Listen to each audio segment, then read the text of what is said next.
So now IREDA limited अब देखिए 242.29 का हमें प्राइस देखने को मिला है। ऑल टाइम हाई के अराउंड ही ये स्टॉक चल रहा है। अभी अगर आप देखें तो एक दिन बाकी है और आपके सामने Q1 के नंबर्स आपके सामने आ जाएंगे, यानी कि 12 जुलाई को। कल काफ़ी वॉलिटिलिटी वाला डे हो सकता है। 12 जुलाई को आपके नंबर्स हैं, किसी भी समय नंबर्स आ सकते हैं।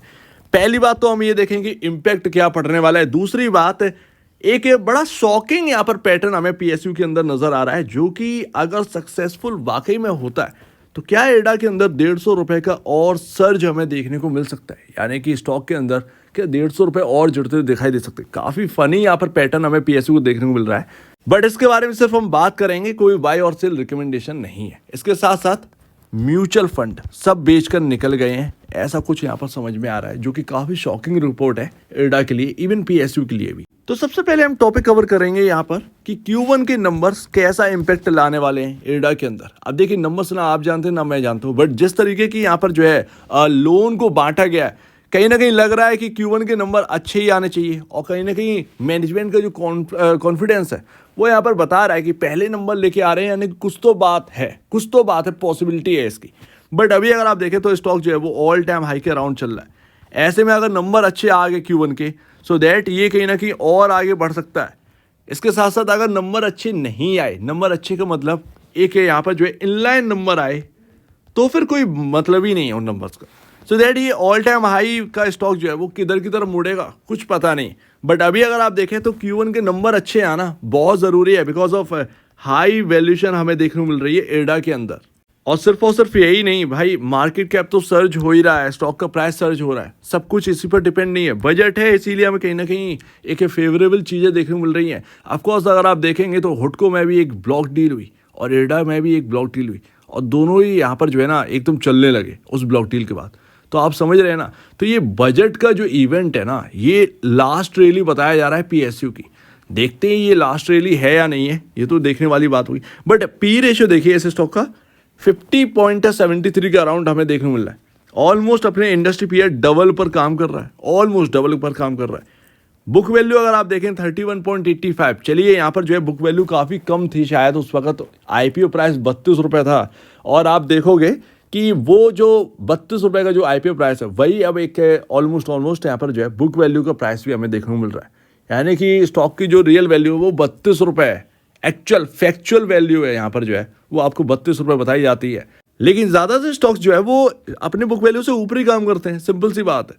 7.42 टाइम यहाँ पर अपने को प्राइस टू बुक वैल्यू देखने को मिलता है, तो इसको जो है कम करना ज़रूरी है। Q1 के नंबर अगर अच्छे आए तो आपका बुक वैल्यू बढ़ता हुआ नजर आएगा। ऐसे में जो आपको जो महंगापन दिख रहा है ना कि ये 7.42 टाइम अपने प्राइस टू बुक वैल्यू चल रहा है, उसमें थोड़ा सा कमी आती हुई दिखेगी, जो कि मार्केट में काफ़ी पॉजिटिव लिया जाएगा। सो दैट्स वाई कि Q1 के नंबर क्यों इंपॉर्टेंट है, क्या Q1 कर सकता है। अब बात करते हैं PSU के पैटर्न के ऊपर, जो कि मैं यहाँ पर जो है नोट कर रहा हूँ, और बड़ा फनी पैटर्न है। आप NBFC को लीजिए या किसी और कंपनी को लीजिए, मैं यहाँ पर रेलवे की कंपनी उठा लूँगा, ठीक है, कंस्ट्रक्शन में। यहाँ पर अगर आप देखेंगे तो IRFC और रेलवे कंस्ट्रक्शन में RVNL, ठीक है। यहाँ पर अगर आप देखेंगे तो फंडामेंटल में दोनों ही महंगे हैं, बट एक्चुअल में इस समय जो है वो 1 लाख करोड़ का मार्केट कैप क्रॉस कर चुके हैं। 1 लाख करोड़ का मार्केट कैप RVNL भी क्रॉस कर चुका है। ये दोनों रेलवे की कंपनी है, रेलवे की NBFC और रेलवे की construction company, engineering and construction company में आती है RVNL। और दोनों ही यहाँ पर अगर आप देखेंगे तो सबसे टॉप पर आते हैं, यानी IRFC का कोई दूसरा कॉम्पिटिटर नहीं है। और आप देखिए कि मोनोपोली में यहाँ पर जो है क्या देखने को मिल रहा है। RVNL जो कि यहाँ पर जो है इंजीनियरिंग एंड कंस्ट्रक्शन, जो कि रेलवे की सबसे बड़ी कंपनी है बाय रेवेन्यू, आप देखेंगे कि वो 1 लाख करोड़ का मार्केट कैप क्रॉस कर चुकी है। गवर्नमेंट की एक और PSU कंपनी है जो कि NBFC से बिलोंग करती है, इरेडा, जो कि सिर्फ और सिर्फ रिन्यूएबल पर फोकस है। और इरेडा का अभी जो मार्केट कैप है वो 60,000 का है। अब यहाँ पर अगर ये पैटर्न जो कि यहाँ पर चला है रेलवे के अंदर, अगर वो इधर अभी आएगा PSU में NBFC, क्योंकि और कोई है नहीं इरेडा के अलावा, इकलौते ही हैं, टॉप पर ही आते हैं, तो यहाँ पर क्या ये 60,000 करोड़ का मार्केट कैप 1 लाख करोड़ में बदलता हुआ नजर आएगा? तो ये एक ना थोड़ा सा देखने वाली बात है, मार्केट इस पर क्या करेगा। बट यहाँ पर ना यही तो बात है कि फनी पैटर्न है, बट फैक्ट ये है कि अगर आप देखेंगे तो ये हो चुका है, क्या इनके साथ भी होने वाला है। तो ये बस एक थोड़ा सा क्वेश्चन मार्क है, बट ये कोई बाय और सेल रिकमेंडेशन नहीं है, मैं सिर्फ आपको बता रहा हूँ एज अ एजुकेशन पर्पस पर। तीसरी बात, म्यूचुअल फंड। भैया म्यूचुअल फंड का डेटा मैं ऑलरेडी आपसे कह चुका हूँ कि देखते रहिए। मैं एक लंबे टाइम से आप कह रहा हूँ कि प्रॉफिट बुकिंग चल रही है, एग्जिट कर दिया, सभी ने एग्जिट कर दिया।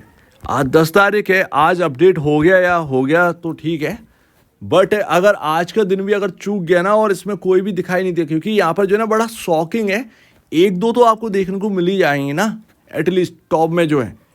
SBI PSU फंड 59 करोड़ का जो वैल्यू है वो यहाँ पर देखने को मिल रहा था।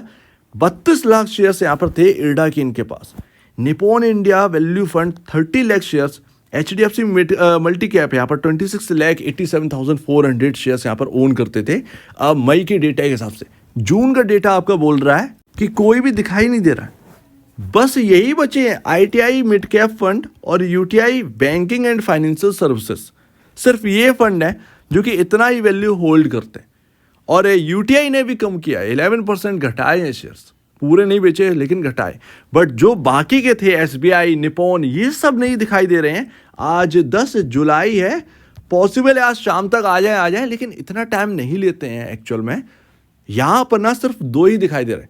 अब मैं यही कहूँगा, देखिए इस पर ज़्यादा चिंता करने की जरूरत नहीं है, आज शाम तक देखिएगा, कहीं ना कहीं अगर अपडेट हो गया तो अच्छी बात है, लेकिन अगर ये अपडेट नहीं हो रहे हैं name, so that completely exit कर गया है म्यूचुअल फंड इरडा से।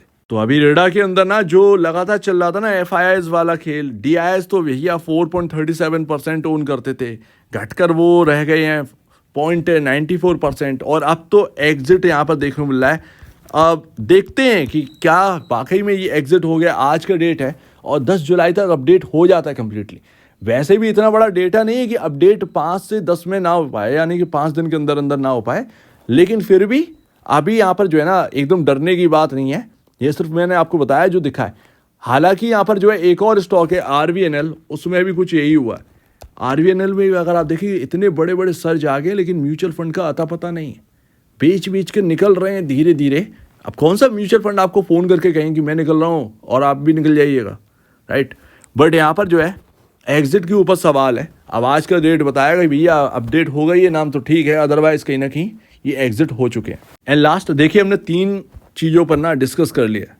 यहाँ पर Q1 के नंबर का इम्पैक्ट, भैया अगर Q1 के नंबर अच्छे आएंगे सो दैट वैल्यूएशन कंफर्ट यहाँ पर लेकर आएगा, और वही नीड है। वैल्यूएशन कंफर्ट आना बहुत ज़रूरी है, अदरवाइज़ ये प्राइस जो है ना वो बहुत ऊपर है, उसमें क्या देखने को मिलेगा किसी को कुछ पता नहीं। फैक्ट यही है, राइट, फैक्ट यही। बजट तक क्या होने वाला है, क्या अगर यहाँ पर ना बजट तक क्या ये Q1 के नंबर अगर अच्छे आ गए तो क्या इसके अंदर एक अच्छा खासा सर्च देखने को मिल सकता है। अब वो नंबर्स देख के पता चलेगा कितना बड़ा कंफर्ट आ रहा है। बजट की वजह से तो कुछ भी चल रहा है, ठीक है ना, उसमें नंबर्स का क्या लेना देना। बजट के बाद असली स्टोरी स्टार्ट होगी PSUs की, जब Q1 के ऊपर, Q2 के ऊपर, Q3 के ऊपर डिपेंड होंगे आप। एक ना एक टाइम पर तो आपको डिपेंड होना ही है ना। इलेक्शन निकल गया, सारे टिकट्स जो हैं वो ख़त्म हो रहे हैं, तो ये एक बात। ऑल टाइम हाई स्टॉक तो चल ही रहा है भैया, खींचे जा रहे हैं, तो ये सबसे इंपॉर्टेंट बात है। और थर्ड म्यूचुअल फंड का भैया, तो वो म्यूचुअल फंड भाई कहीं ना कहीं एक इशारा करते हैं सारी चीज़ पर, क्या वो इशारा सही निकलेगा आगे चलकर देखते हैं। तो ये सारी बातें आपके सामने। सो लेट्स सी इरडा के अंदर कल का दिन देखते हैं, वॉलेटिलिटी भरा होगा, परसों Q1 के नंबर्स हैं, क्या देखने को मिलेगा अभी हम कुछ भी यहाँ पर कह नहीं सकते। म्यूचुअल फंड के डेटा पर ध्यान रखिएगा। और हाँ, जो PSU पैटर्न के ऊपर मैंने कहा है वो मैंने सिर्फ आपको बताया, इसका मतलब ये नहीं कि आप कोई बाय या सेल कर लें। आपने फाइनेंशियल एडवाइस से पूछेगा, पैटर्न के ऊपर हम बात करते हैं, मार्केट में पैटर्न के ऊपर कौन बात नहीं करता, बट ये हम सिर्फ बात कर रहे हैं जो एक दिखा है, थोड़ा सा दिखा है, बस उसी के ऊपर। तो आपके कहना है इसके ऊपर कमेंट सेक्शन में गए, और अब वीडियो देखने के लिए बहुत धन्यवाद दोस्तों।